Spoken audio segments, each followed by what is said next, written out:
Hello students, welcome to YouTube study. आज की इस वीडियो में यूपी बोर्ड क्लास 12 हिंदी का 3 नंबर जो क्वेश्चन आता है आपका पेपर में, यानी कि गद्यांश हल करने के लिए आज की इस वीडियो में मैं बताऊंगा कि बोर्ड एग्जाम के पेपर में गद्यांश को कैसे हल करना है, ताकि ये क्वेश्चन जो आता है 10 नंबर का आता है, एक भी नंबर ना कटे। तो फुल नंबर चाहिए तो इस वीडियो को पूरे एंड तक देखिए। देखिए पेपर में गद्यांश कैसे हल करना है, एक नया तरीका से अगर अच्छे से करते हैं तो सभी बच्चे से आपका पेपर जो होगा यूनिक होगा, अलग होगा और अच्छा होगा, इसलिए आपका नंबर भी नहीं कटेगा और अच्छा स्कोर भी करेंगे। तो देखिए मैं सबसे पहले आपको दिखा देता हूं, यहाँ पे यूपी बोर्ड इंटरमीडिएट परीक्षा 2022 के बच्चों के लिए ऑनसॉल्व पेपर जो है आ चुका है। और मैं बता दूं कि इसमें जो आपका हिंदी का पेपर है, इसमें आपको 2022 के बच्चों के लिए अनिवार्य है। अगर इसे अच्छे से तैयार कर लेते हैं तो इसमें से काफी प्रश्न आपको देखने को मिलेगा बोर्ड एग्जाम के पेपर में। और देख सकते हैं जो क्वेश्चन नंबर 3 है, यहाँ पर ध्यान दीजिए। निम्नलिखित अवतरणों को पढ़कर उन पर आधारित प्रश्नों के उत्तर देना है, जो कि 10 नंबर का ये पेपर में आता है। कितने नंबर? 10 नंबर कंफर्म होने वाला है। आज की इस वीडियो को पूरे एंड तक देखना है, ठीक है। देखिए इसमें दो क्वेश्चन देता है, 3 नंबर का क और ख। जो भी आपको करना आए, जो आ रहा है उसको करना होगा, किसी एक को, ठीक है। देखिए मैं ख नंबर जो है ये आपको गद्यांश को बताने वाला हूँ, बहुत ही अच्छे से कैसे पेपर में लिखना है, एक एक क्वेश्चन को बताने वाला हूँ। वीडियो को लाइक कर देना, चैनल पर नए हैं, ऐसे इंपॉर्टेंट क्वेश्चन और भी देखना चाहते हैं चैनल को सब्सक्राइब करके बेल आइकन प्रेस कर लेना, ताकि एक भी वीडियो मिस ना हो। चलिए पेपर में गद्यांश कैसे हल कर, ये इस वीडियो में क्लियर मालूम चलने वाला है। सबसे पहले देखिए आपका ये जो एक गद्यांश दिया है, यानी गध उठाया है चैप्टर से, किसी चैप्टर से, आप कौन सा चैप्टर है आपको मालूम हो जाएगा। देखिए, मुझे मानव जाति की दुर्मम निर्मम धारा के हजारों वर्ष का रूप साफ दिखाई दे रहा है। अब देखिए, मनुष्य की जीवनी शक्ति बड़ी निर्मम है। वह सभ्यता और संस्कृति के वृथा मोह को रौदती चली आ रही है। न जाने कितने धर्मचारों, विश्वासों, उत्साहों और व्रतों को धोती बहाती यह जीवन धारा आगे बढ़ती है। संघर्षों से मनुष्य ने नई शक्ति पाई है। तो जैसे ही आप गद्यांश पढ़ेंगे तो आपको मालूम चल जाएगा कि किस चैप्टर से इस गद्य को उठाया है, ठीक है। और जैसे ही आप चैप्टर का नाम जान जाएंगे तो चैप्टर को कौन लिखा है ये भी आपको जानकारी हो जाएगी। तो सबसे पहले देखिए इसमें कौन कौन से क्वेश्चन पूछेगा। 5 क्वेश्चन पूछेगा, जो कि एक क्वेश्चन 2 नंबर का होने वाला है।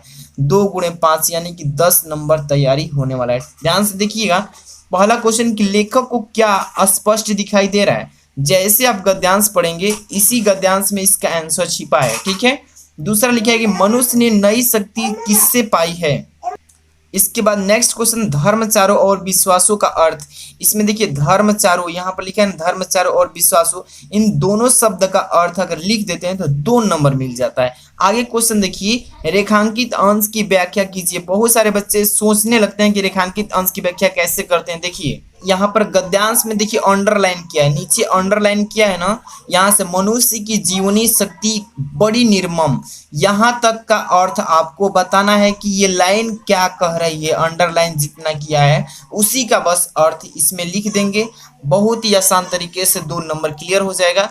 आगे क्वेश्चन 5 नंबर, पाठ का शीर्षक और लेखक बताना है, यानी कि पाठ का शीर्षक, पाठ का नाम बताना है। तो अशोक के फूल चैप्टर से ये गद्यांश को उठाया है। और इस चैप्टर के लेखक कौन है, तो इस चैप्टर के हजारी प्रसाद द्विवेदी जी लेखक हैं, ठीक है। तो चलिए इसको कैसे पेपर में करना है, चलिए शुरू से एंड तक देखते रहिए। सबसे पहले तो आपको क्वेश्चन नंबर 3 है, तो आपको पेपर में प्रश्नोत्तर संख्या ऐसे डाल लेना है जैसे कि मैं डाल रहा हूँ, ठीक है।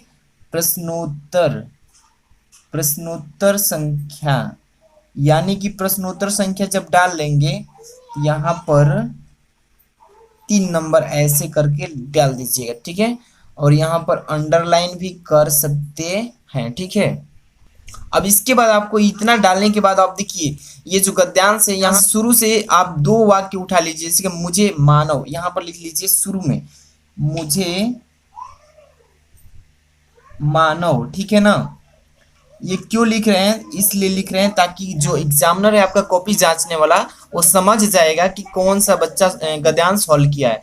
तो यहाँ पर अब डाट डाट दे दीजिएगा, ठीक है, इस तरीके से। अब लास्ट में इस गद्यांश का 2 वाक्य उठा लीजिए। शक्ति पाई है, यहाँ पर लिख दीजिए शक्ति पाई है, ठीक है ना। यहाँ पर शक्ति पाई है, ये इसलिए लिखते हैं ताकि एग्जामिनर जो कॉपी जांचने वाला है वो समझ जाता है कि बच्चा यही सॉल्यूशन किया है, ये गद्यांश हल किया है। अब देखिए इसमें हम लोग इतना लिख लिए।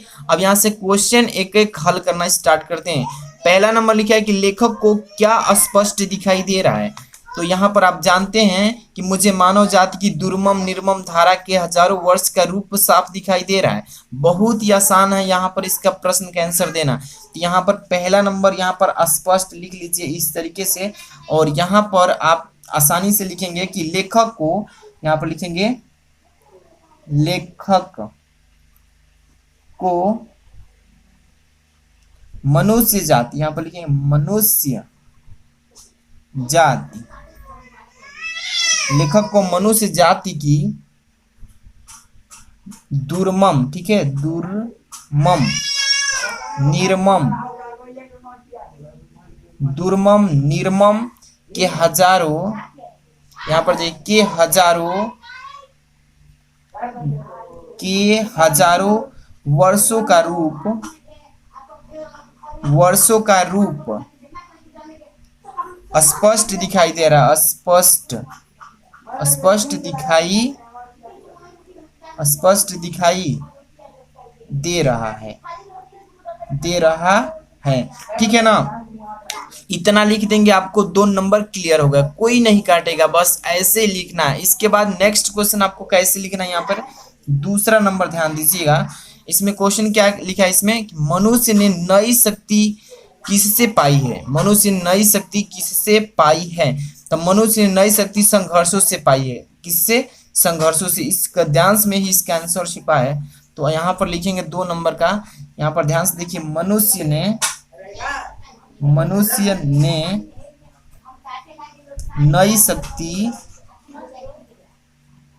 नई शक्ति संघर्षों से, मनुष्य ने नई शक्ति संघर्षों से पाई है, अब यहाँ पर लिखेंगे कि मनुष्य, क्या लिखेंगे कि मनुष्य कभी भी वर्तमान स्थिति से, मनुष्य कभी भी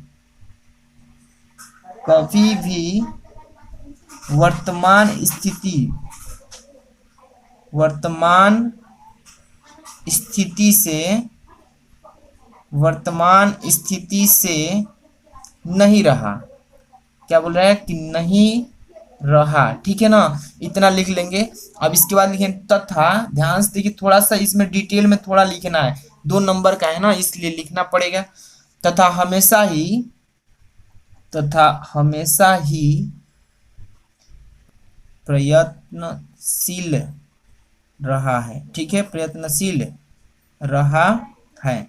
बस इतना लिख देंगे, आपको 2 नंबर इस पर भी क्लियर हो जाएगा। इसके बाद अब हम क्या लिखेंगे, तीसरा प्रश्न का आंसर। यहाँ पर ध्यान दीजिए, तीसरा क्या लिखा है कि धर्मचारों और विश्वासों का अर्थ स्पष्ट करना है।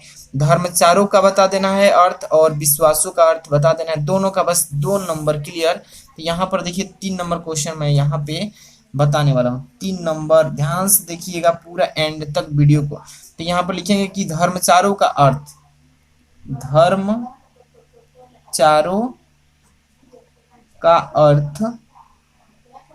धर्मचारों का अर्थ है कि किसी धर्म विशेष के आचार, यहाँ पर लिखेंगे किसी धर्म विशेष के आचार, विशेष, ध्यान से देखिएगा, विशेष के आचार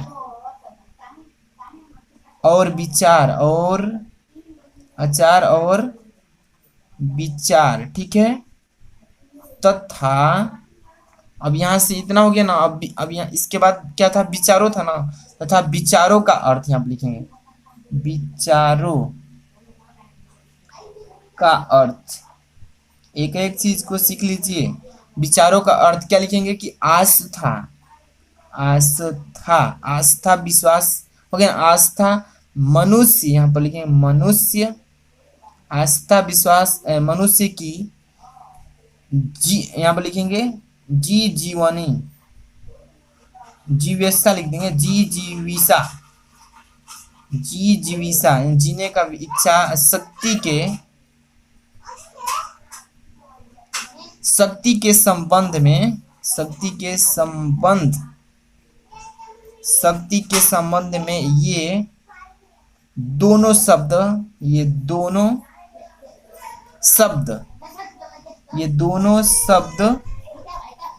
प्रयुक्त हुए हैं। यहाँ पर हुए भी लिख सकते हैं, हुए हैं। इतना अच्छे से लिख देंगे, आपको 2-2 नंबर क्लियर। कितने नंबर? 6 नंबर का कर लिए। अब चौथा नंबर क्वेश्चन में बहुत बच्चे समझ नहीं पाते हैं कि क्या कह रहा है। ध्यान दीजिएगा। लिखा है 4 नंबर की रेखांकित अंश की व्याख्या कीजिए। यहाँ पर ध्यान दीजिए, मनुष्य की जीवनी शक्ति बड़ी निर्मम है। इसी लाइन का अर्थ हमें बताना है। तो यहाँ पर क्या लिखेंगे, ध्यान से देखिए कि प्रस्तुत पंक्ति के माध्यम से लेखक का मानना है। यहाँ पर लिखेंगे कि प्रस्तुत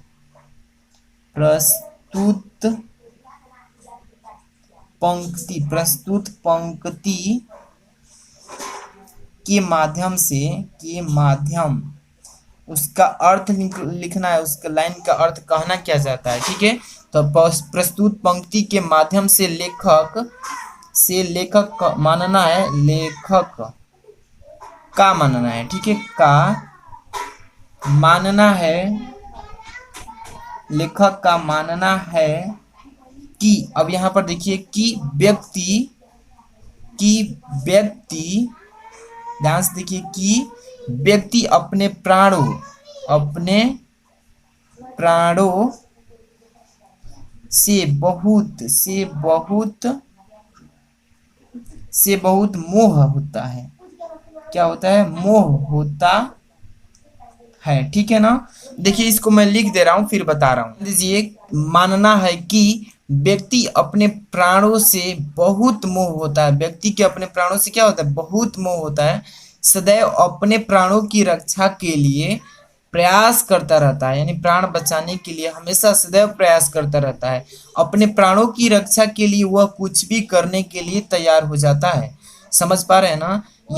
यह तक कि वह कितना भी घृणित या निर्मत और क्रूर कार्य भी कर सकता है प्राण को बचाने के लिए। तो इस मतलब कि अंडरलाइन में जो है रेखांकित अंश की व्याख्या में इतना लिख देते हैं तो आपको कितना नंबर? तो 2 नंबर यहाँ पे क्लियर हो जाएगा। इसके बाद नेक्स्ट क्वेश्चन है लास्ट इस गद्यांश का 5 नंबर की, पाठ का शीर्षक और लेखक का नाम। यही अगर पूछ देगा इस तरीके से तो हम इसको लिख सकते हैं, या इसका उत्तर हम लोग कैसे लिखेंगे पेपर के दिन। अगर पेपर में इसी तरीके से क्वेश्चन पूछ दे तो इस तरीके से लिखिएगा। ध्यान से देखिए यहाँ पर क्या लिखेंगे कि यहाँ पर कि प्रस्तुत पाठ का शीर्षक, प्रस्तुत पाठ का शीर्षक, प्रस्तुत पाठ का शीर्षक काला से लिखिएगा। यहाँ पर काला से अशोक के फूल चैप्टर से। ठीक है, इतना लिखे। तथा यहाँ पर लेखक का नाम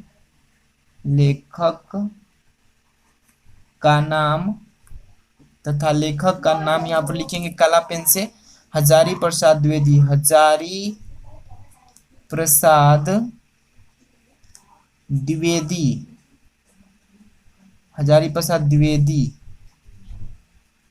द्विवेदी है। ठीक है, अब इस तरीके से लिख देंगे हैं।